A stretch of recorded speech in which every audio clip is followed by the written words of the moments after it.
आदाब नाजरीन, Saiyaara news TV में आपका खैर मकदम है। आइए देखते हैं कुछ अहम खबरें। रियासत तेलंगाना और शहर हैदराबाद में रोजाना किसी न किसी मुकाम पर सड़क हादसे हो रहे हैं। इसकी वजह लापरवाही और बेसब्री से गाड़ियां चलाना है, जिसके बायस कीमती जानें चली जा रही है। हमारी जिम्मेदारी है कि सड़क पर गाड़ी चौकन्ना होकर चलाए, क्योंकि जब घर से निकलते हैं तो ये सोच कर निकले कि इनके खानदान के लोग इनके वापस लौटने का इंतजार कर रहे हैं। इस तरह का एक वाकया शहर के मुजाफात में वाक़े मेडचल के मुकाम पर पेश आया। एक ट्रक से मोटरसाइकिल के टकरा जाने के बाद 3 अफराद बशमूल एक खातून हलाक हो गई। हलाक शुदगान की अभी तक शिनाख्त नहीं हो सकी है, जिनकी उम्र 30 से 40 साल के दरमियान थी। जराये का कहना है कि मोटरसाइकिल के ड्राइवर ने, जो मुबैना तौर पर तेज रफ्तारी से चला रहे थे, इन्होंने आगे बढ़ने के लिए ट्रक को ओवरटेक करने की कोशिश की, लेकिन वो ट्रक से टकरा गए और ट्रक के पहियों के नीचे आ गए।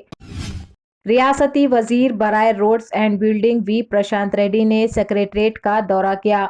उन्होंने सेक्रेटरीट के तामीरी काम का जायजा लिया और कॉन्ट्रैक्टर्स को हिदायत दी कि वो तामीरी काम में तेजी लाए।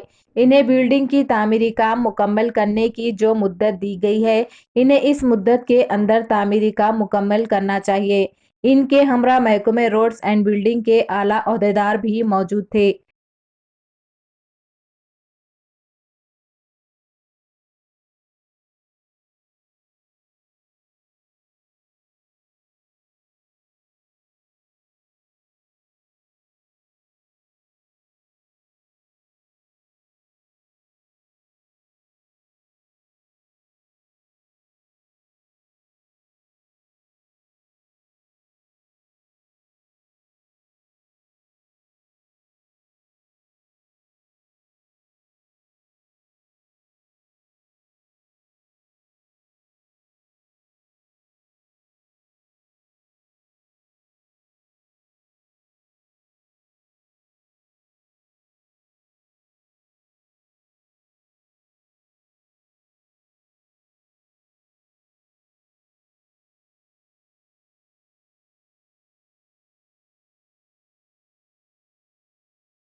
जैसा कि आपने देखा नाजरीन, क्या हो रहा है देश और दुनिया में। इस चैनल को सब्सक्राइब करिए, लाइक करिए, शेयर करिए और हमें दीजिए इजाज़त।